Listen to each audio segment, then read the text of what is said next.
ग्राम गढ़िया जगन्नाथ के सभी निवासियों से मैं कहना चाहता हूँ कि इस समय प्रधानी चुनाव आए हैं। सभी विकास की बातें करते हैं। मैंने प्रमुख देखे, वीर चक्र देखे, डीएम साहब देखे, जिला पंचायत सदस्य देखे। इस समय दो ही प्रत्याशी हैं जो चुनाव लड़ने के काबिल हैं, या तो देवेंद्र सिंह या फिर सोनू भैया, क्योंकि यही दो प्रत्याशी पूर्णतः चुनाव में संलिप्त रहते हैं। बाकी तो आए गए हैं, चुनाव आया मेढक की तरह टर्राने लगे, चुनाव खत्म, अपने अपने घर में जाके सो गए, फिर 5 साल बाद फिर वो कूदेंगे। तो उनकी तो बात ही करना बेकार है। सिर्फ दो प्रत्याशी ऐसे जिनके बारे में हम बात कर सकते हैं। देवेंद्र सिंह को मैं देख चुका हूँ, उन्होंने जो किया है। तो अब तक के प्रत्याशियों की बात करें तो ग्राम गढ़िया जगन्नाथ की मैं बात करना चाहता हूँ। इसके आसपास है बड़खेड़ा है, बिलसड़ है। दोनों ही गांव पूर्ण डेवलप्ड हैं। आपको हर चीज अवेलेबल होगी, गढ़िया जगन्नाथ में नहीं है।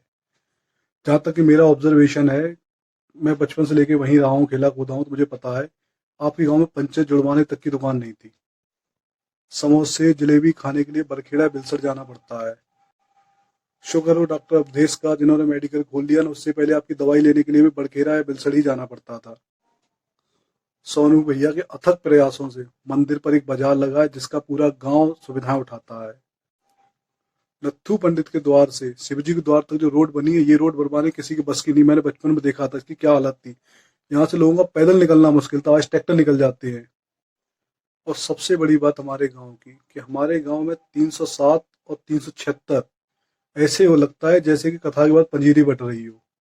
और ये हमारे लिए कोई गर्व की बात नहीं है, शर्मिंदगी की बात है। छत्रियों में 376, क्या दिखाना चाह रहे हो समाज को कि हमारे गांव भाई 376 इतनी लगती है? चचा भतीजे में आपस में लग जाती है।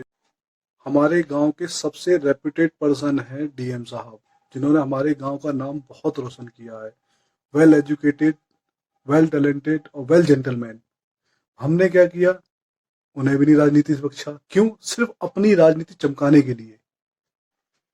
अब तक के प्रत्याशियों को विकास के नाम पर सिर्फ और सिर्फ राजनीति है। आपस में बैर, भाई भाइयों का बैर हुआ, बीच में कूद गए, इसको धारा उसकी लगवा दी, उसकी धारा उसको लगवा दी, बस बीच में मलाई खा रहे हैं।